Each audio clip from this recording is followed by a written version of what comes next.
Hello everyone, welcome to Knowledge Share. आज का topic है major paradigms of development communication.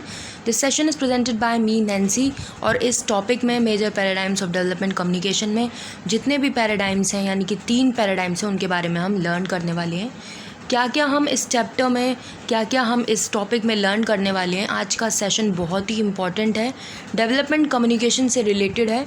तो आपको समझना होगा इन 3 मेजर पैराडाइम्स का क्या रोल है, उनकी डेफिनेशंस क्या हैं, किसने दी हैं और किन के अप्रोचेस के द्वारा ये कौन से ईयर्स में आई और उनके एग्जैक्ट क्रिटिक्स ने क्या उनके बारे में कहा। आपको हर एक पैराडाइम्स का क्रिटिक भी मिलेगा, साथ ही साथ डिटेल में समझ में आएगा। तो गाइज़, अगर आप नॉलेज शार देख रहे हैं और आपने अगर रेगुलर अपडेट्स के लिए अभी तक सब्सक्राइब नहीं किया है तो प्लीज़ सब्सक्राइब कर दीजिए चैनल और रेगुलर अपडेट्स लेने के लिए तैयार हो जाइए। कोर्सेज़ अवेलेबल हैं, ट्यूशन क्लासेस भी आप ले सकते हैं। Classes 8 to 12 all subjects and all streams classes आप ऑनलाइन और ऑफलाइन दोनों ही मोड से ले सकते हैं। फॉर मोर डिटेल्स आप कांटेक्ट कर सकते हैं आर गिवन व्हाट्सएप नंबर यहाँ पर दिया हुआ है डिस्प्ले पर। स्पेशल क्लासेस भी हैं, सब्जेक्ट स्पेसिफिक क्लासेस भी हैं from classes 9 to 12। You can also connect with us through our app Knowledge Share, link आपको डिस्क्रिप्शन बॉक्स में दी गई है। इंस्टाग्राम पर भी अगर आप हमें फॉलो करना चाहते हैं तो नॉलेज शार को फॉलो कर सकते हैं। तो चलिए बिना किसी फर्दर डिले के स्टार्ट करते हैं। और आज का सेशन है 3 मेजर पैराडाइम्स पर, जो कि डेवलपमेंट कम्युनिकेशन के अंडर आता है। डेवलपमेंट कम्युनिकेशन में इन मेजर पैराडाइम्स का मतलब क्या होता है। सबसे पहली बात, अगर आप पैराडाइम्स पढ़ रहे हैं तो आपको इस वर्ड का मीनिंग भी पता होना चाहिए। पैराडाइम्स क्या होते हैं, पैराडाइम क्या होता है, मैं आपको बताती हूँ। ये क्लस्टर ऑफ थ्योरीज़ होता है, इसको एक तरीके का आप एजम्पशन भी कह सकते हैं। जो रिसर्चर्स होते हैं, जो वर्क जिन्होंने भी पर्टिकुलर एरिया में उन्होंने वर्क किया होता है, रिसर्चर्स ने, उनके एजम्पशन के थ्रू ये पैराडाइम जो एक तरीके का निकल कर आता है, उनकी अप्रोच के बेस पर होता है।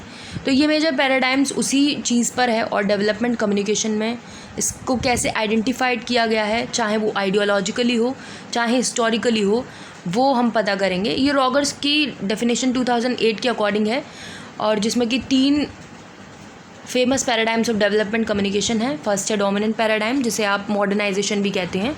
अपोजिंग पैराडाइम है, जिसे आप डिपेंडेंसी भी कहते हैं।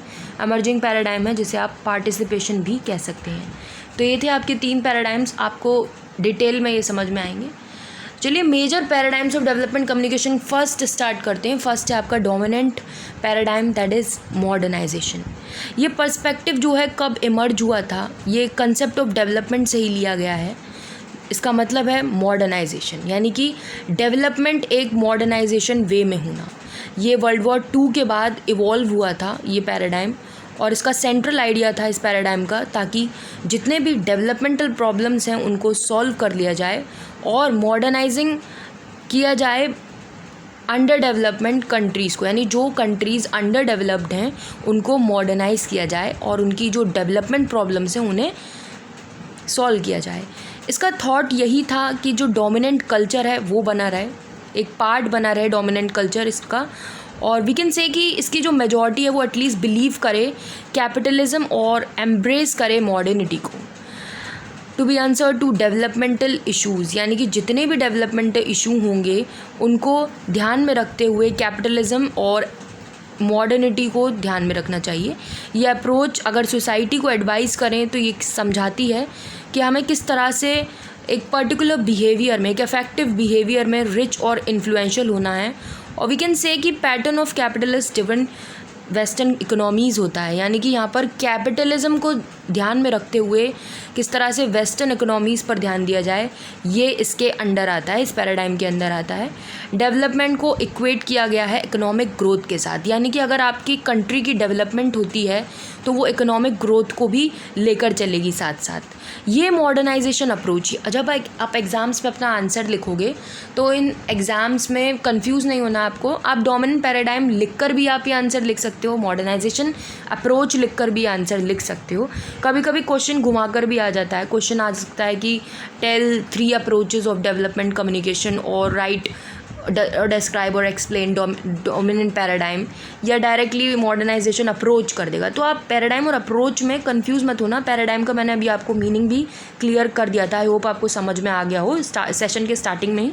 मॉडर्नाइजेशन अप्रोच जो है, ये जो डोमिनेंट पैराडाइम है, इसका मतलब है कि आपको प्रमोट करें, सपोर्ट करें, एक कैपिटलिस्ट इकोनॉमिक डेवलपमेंट कंट्री बनाएं। इसके एक्सटेंट में अगर मैं बात करूँ तो जो फॉलोअर्स हैं ऑफ पैराडाइम के, वो बिलीव करते हैं वेस्टर्न मॉडल को फॉलो करना, ताकि इकोनॉमिक ग्रोथ जो है वो यूनिवर्सली एप्लीकेबल हो और जो पीपल हैं उनको परसुएट किया जा सके कि वो मॉडर्न टेक्नोलॉजी को अडॉप्ट करें। अगर आप मॉडर्नाइजेशन अप्रोच डेफिनेशन में लिखने जा रहे हैं तो ये जो डेफिनेशन है ये मेलकोटे और लैसील ने दी है 2015 में। तो मॉडर्नाइजेशन अप्रोच में आप ये लिख सकते हैं कि वेस्टर्न मॉडल को जब आप अपनाएंगे तो इकोनॉमिक ग्रोथ तो होगी, आपके साथ साथ यूनिवर्सली एप्लीकेबल होगी, ताकि लोगों को परसुएट किया जाए कि मॉडर्न टेक्नोलॉजी हमारे पास बनी रहे। तो मॉडर्न टेक्नोलॉजी पर ज़्यादा फोर्स किया जाता है, ज़्यादा जोर लगाया जाता है। पॉलो फ्रेयर 2008 में अगर हम बात करें तो उन्होंने 4 मेजर लेवल्स में डोमिनेंट पैराडाइम्स को डिफ़ाइन किया है। वो डोमिनेंट पैराडाइम में जो पॉल फ्रेयर ने डिफ़ाइन किया है वो है cultural level, technocratic level, political level और इकोनॉमिक लेवल। यानी कि पॉलो फ्रेरो के अनुसार 2008 में उन्होंने ये बताया था कि ये चारों लेवल्स होने ज़रूरी हैं, तभी आपका डोमिनेंट पैराडाइम होगा। चलिए बढ़ते हैं अब क्रिटिक्स की तरफ। ये तो बात कर ली कि डोमिनेंट पैराडाइम क्या था, मॉडर्नाइजेशन अप्रोच इसको क्यों अलग तरीके से हम कह सकते हैं। तो चलिए मैं आपको बता दूं इसके क्रिटिक्स के बारे में, उन्होंने क्या कहा है और उनकी क्या अप्रोच रही है। पर उससे पहले चलिए थोड़ा सा और मॉडर्नाइजेशन को डिटेल में समझ लेते हैं। मॉडर्नाइजेशन जो है वो एक प्रमोट करती है, एक चेंज लाती है आपके माइंडसेट को बदलने में, ताकि जो डेवलप कंट्री हैं उनको एडवाइस किया जाए कि वो ट्रेडिशनल बिलीव्स को छोड़कर इनोवेशन और मॉडर्निटी की तरफ बढ़ें, एक कल्चरल लेवल को बनाए रखने के साथ साथ ही। टेक्नोक्रेटिक लेवल यानी कि ये जो मैंने अभी आपको चारों बताए थे पॉलो फ्रेरो के अनुसार, मॉडर्नाइजेशन में ये जो कल्चरल लेवल है ये आपका बना रहना ज़रूरी है, पर सोसाइटी को इनोवेशन लाना है कल्चरल लेवल के साथ। टेक्नोक्रेटिक लेवल की अगर हम बात करेंगे तो यहाँ पर मॉडर्नाइजेशन को प्रपोज़ किया जाएगा ताकि हम साइंटिफिक मेथड को फॉलो कर सकें, यानी जो इंडिविजुअल्स हैं डेवलप कंट्रीज़ में वो साइंटिफिक मेथड पर रिलाई करें। पॉलिटिकल फ्रीडम होनी चाहिए, एडॉप्शन ऑफ डेमोक्रेटिक सिस्टम होना चाहिए, साथ ही साथ पॉलिटिकल लेवल भी फॉलो होना चाहिए। इकोनॉमिक लेवल की बात करें तो वर्च्यूज़ एंड पावर का होना ज़रूरी है फ्री मार्केट में, ताकि ब्लाइंडली फॉलो करा जा सके, और नो मिनिमल गवर्नमेंट इंटरवेंशन यानी कि गवर्नमेंट का कम से कम इंटरवेंशन हो, और साथ ही साथ डोमिनेंट पैराडाइम बना रहे। ये सब पॉलो फ्रेयर के 2008 के डेफिनेशन के अकॉर्डिंग है, मतलब उनके अप्रोच के अकॉर्डिंग है। 1950s और 1960 में इसका मेन एम मॉडर्नाइजेशन का मेज़र करना था कि इकोनॉमिक ग्रोथ को जो है वो डेवलपमेंट के साथ रखना है, मतलब इकोनॉमिक ग्रोथ और डेवलपमेंट दोनों साथ साथ चलेंगी। ये जो कंसेप्शन था डेवलपमेंट का ये एक लीनियर वन बेस्ड था on trust in science, reason and technology of free market. ये जो पर्सपेक्टिव है ये क्रिटिसाइज़ किया गया था overtly, focusing on the economic aspect, यानी कि इसको क्रिटिसाइज़ किया गया था क्रिटिक्स के द्वारा कि ये सिर्फ इकोनॉमिक एस्पेक्ट को ही फोकस कर रहा है और इग्नोर कर रहा है broader aspect of socio cultural impact को, यानी कि इसके जो सामाजिक और कल्चरल मुद्दे हैं वो पीछे रह जाते हैं क्योंकि इकोनॉमिक एस्पेक्ट को पूरा करने में। फर्दर ये पैराडाइम बिलीव करता है कि कल्चरली इनसेंसिटिव हो और साथ ही साथ थ्योरेटिकली फ्लॉड और मैथडोलॉजिकली इनएडुकेट माना गया है। Communication was associate with the dissemination, और इसकी जो कम्युनिकेशन है वो डिसीमेंटेशन है, यानी कि डिसीमेंटेशन का मतलब होता है पूरी तरह से स्प्रेड करना, डिसीमेंट करना जगह जगह पर। तो यही सब आपको समझ में आना था इसमें।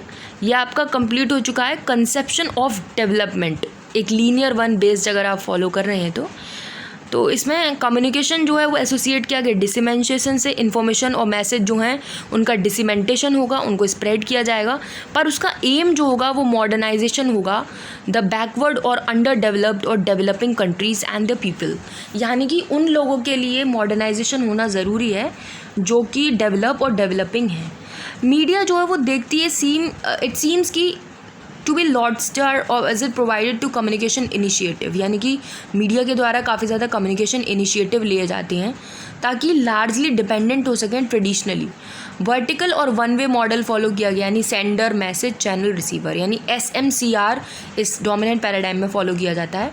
Communication was expected to help modernise people attitudes, और उनकी सोचने की शक्ति पर ये जो है इस्तेमाल किया जाता है डोमिनेंट पैराडाइम।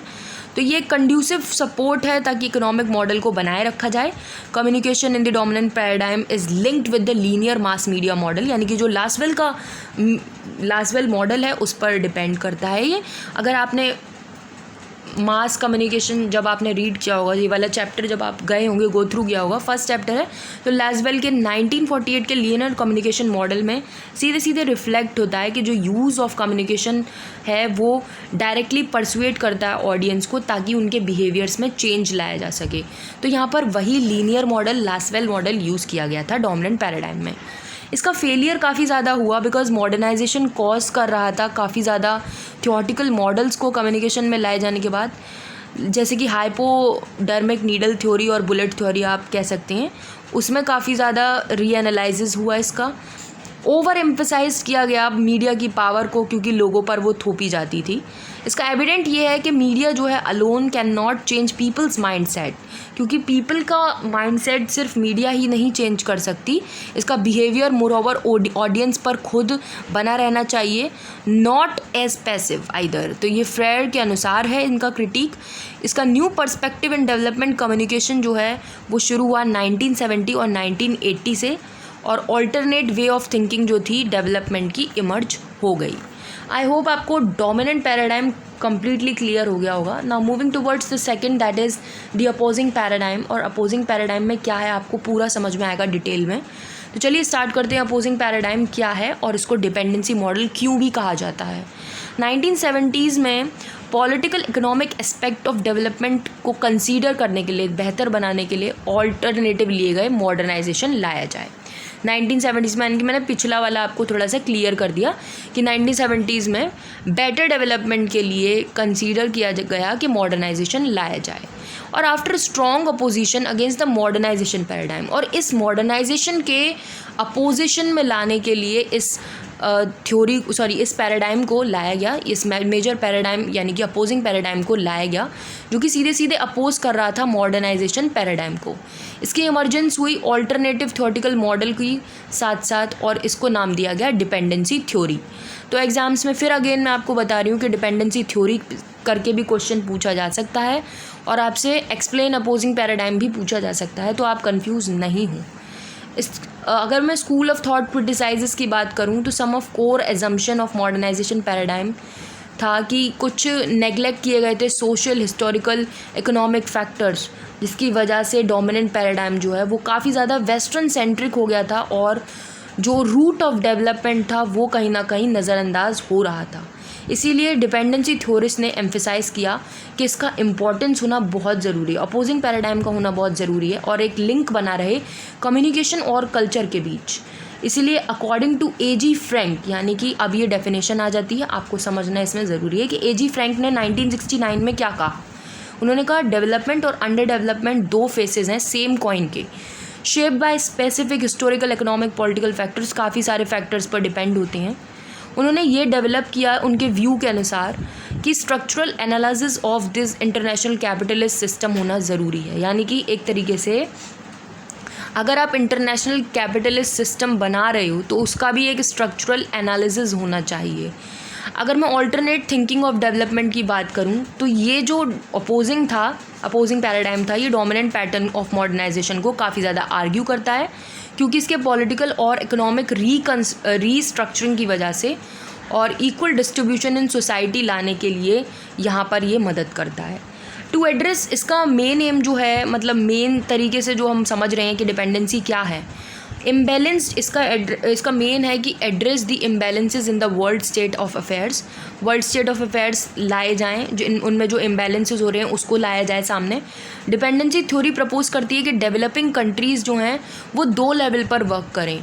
नेशनल लेवल पर they need to economically self reliant, उनको सेल्फ रिलायंट होने की ज़रूरत है, और दूसरे नंबर पर, मतलब दो लेवल्स में बात कर रहे हैं, तो सेकंड लेवल पर less dependent on foreign imports, यानी कि आपको फॉरेन इंपोर्ट्स पर कम फॉलो करना चाहिए। तो जैसे कि आप सभी देख रहे होंगे इंडिया में क्या चल रहा है इस वक्त, हम सेल्फ रिलायंट होने के लिए ही तो बहुत ज़्यादा मशक्क़त कर रहे हैं। इकोनॉमिकली सेल्फ रिलायंट होने के लिए हमें आत्मनिर्भर भारत हमने चलाया मोदी जी के द्वारा। तो ये सब जो है हमारा अपोजिंग पैराडाइम है, यानी कि मॉडर्नाइजेशन को छोड़ो, आप अपने कंट्री के इकोनॉमिकली अगर आपको सेल्फ रिलायंट बनना है तो आप ये वाली थ्योरी फॉलो करो। लेस डिपेंड हो आप फॉरेन इम्पोर्ट्स पर, मतलब उन्हें बॉयकॉट करो। Internationally they should form alliances among themselves to create stronger political presence, और अपनी ऐसी क्षमता बनाओ इंटरनेशनली, अंतर्राष्ट्रीय स्थल पर, कि आप अलायंसेस फॉर्म कर सकें, बिल्ड कर सकें और एक अच्छा स्ट्रॉन्गर पॉलिटिकल प्रेजेंस आपकी कंट्री का सामने आ सके। तो ये भी फ्रेयर के अनुसार है, पॉलो फ्रेयर के अनुसार है 2008। ये डिमांड करता है मोर बैलेंस और equitable exchange of communication, information and cultural programmes लाने के लिए रिच और पुअर दोनों ही कंट्रीज़ में। मेन आइडिया इसका स्टिमुलेट करता है डोमेस्टिक इंडस्ट्रियलाइजेशन को। डोमेस्टिक इंडस्ट्रियलाइजेशन वही है कि आपकी जो मेन डोमेस्टिकली जो आप प्रोड्यूस कर रहे हैं वो आपका बना रहे। It was unable to deliver and appropriate methods to address the development changes, यानी कि इसका मेन जो डिलीवर मुद्दा है वो है कि मेथड्स जो हैं वो आपके डेवलपमेंट चेंज के चैलेंजेस को कंप्लीट करने के लिए होंगे। अच्छा, अब क्रिटिक्स ने इसके बारे में क्या कहा वो मैं अब आपको बताती हूँ। What critics says according to opposing paradigm. तो क्रिटिक्स ने बोला है कि model of becoming too economically focused, यानी अगर आप बहुत ज़्यादा इकोनॉमिकली फोकस बन जाते हैं और सोशल और कल्चरल फैक्टर्स को कंसीडर नहीं कर रहे हैं तो ये एक बहुत बड़ी बात है, एक मुद्दा बन जाता है। लाइक डोमिनेंस थ्योरी यानी कि जो आपकी फर्स्ट थ्योरी थी, मॉडर्नाइजेशन थ्योरी थी, डोमिनेंट थ्योरी थी, उसमें यही प्रॉब्लम थी और फोकस जो था वो कम्युनिकेशन का काफ़ी ज़्यादा प्रोमिनेंट नहीं हो पाया इस पैराडाइम में। तो चलिए अब मैं आपको बताती हूँ, मीडिया और जो उसका फ्लो ऑफ इन्फॉर्मेशन है एक काफ़ी ज़्यादा माइनर रोल प्ले करता है इंटरनेशनली। अगर डिफरेंसेस देखें मॉडर्नाइजेशन और डिपेंडेंसी थ्योरी के, तो देयर कम्युनिकेशन मॉडल वो same one way communication communication model जो है वो वन वे कम्युनिकेशन फ्लो करता है, ये फॉलो करता है।